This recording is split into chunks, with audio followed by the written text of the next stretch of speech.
A little orphan boy cries in church, begging God to send his mother to take him. The next minute, he turns pale when a voice answers from behind, saying, "I'll take you." A string of untold emotions is attached to kids abandoned by their parents. 6-year-old Alan was one such neglected child who yearned to see his mother but never got that chance. One day, in a serendipitous encounter in church, little Alan's world shifted.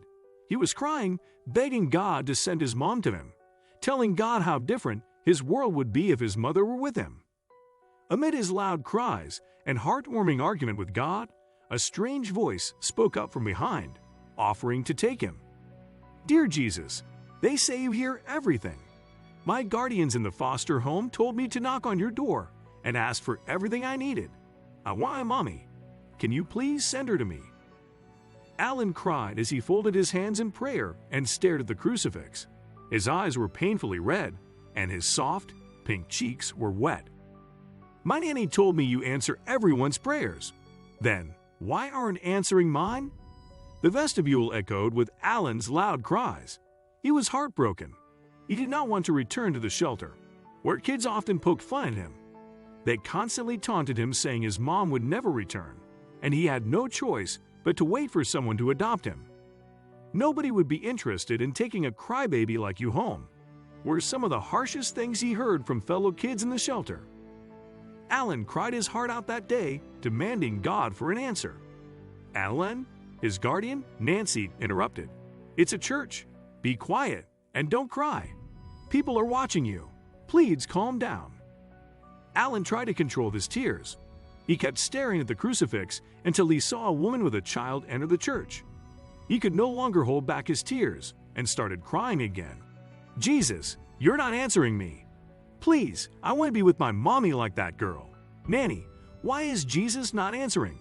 You told me he answered all our prayers, but why hasn't he told me anything?" Nancy stared at the boy and grinned at his innocent questions. "I'll take you," a woman's voice suddenly said from behind them. "My baby, I've come for you. Please stop crying." Alan and Nancy were startled. They turned around, and behind them was the woman with the child Alan had seen moments ago. "Alan, my boy, I've come for you. I've come to take you home," she cried. "Who are you? How do you know the kid's name?" questioned Nancy, holding Alan tight. "My name is Annette. I'm Alan's mother. I come here daily to see him and ensure he's fine." "Your son? Do you have any proof?" Annette took out a photo of her holding a newborn baby in her arms.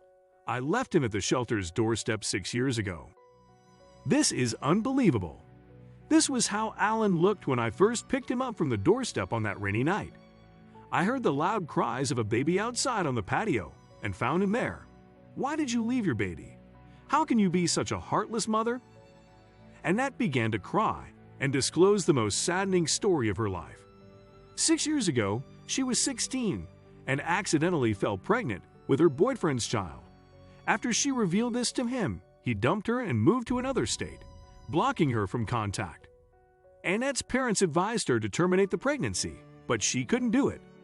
"My parents gave me only one choice, to abandon my baby or to forget them and the legacy I would inherit. I was too naive and young to become a mother, so I left my newborn baby at the shelter and moved on." Annette added that she finished college and married another man. The girl with her, Amy, was her daughter from this marriage. "I tried my best, but I could not forget my son. I visit this church often to watch him from a distance, but after hearing him crying for his mother today, I could not hold back any longer. I want to take him home with me." Soon, Annette began the legal formalities to gain Alan's custody back. She took DNA tests with him, revealing they were mother and son by a 99% match. Although she successfully took Alan home and restored their relationship, it came with a hefty price. Annette's parents turned against her and cut her off from their lives in their will. Even worse, her husband turned against her despite knowing the truth about her shady past. "I married you because you were honest about your failed relationship with your ex-boyfriend and thought you would never want that kid again. But now, even your parents disowned you. Look, I'm not willing to father someone else's child. I'm ready to support my daughter financially, but our marriage is over. her husband Jason said, immediately filing for a divorce. Annette and Jason were divorced shortly after. Annette got custody of her daughter and was delighted to have Alan back. "Never come to us begging for money again," were the last words she heard her parents tell her, and Annette was fine with that. She felt her life was complete, even without her parents' approval or their money.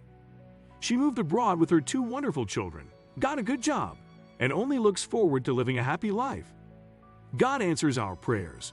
Whenever Alan went to church, he would cry and ask God to send his mother to him.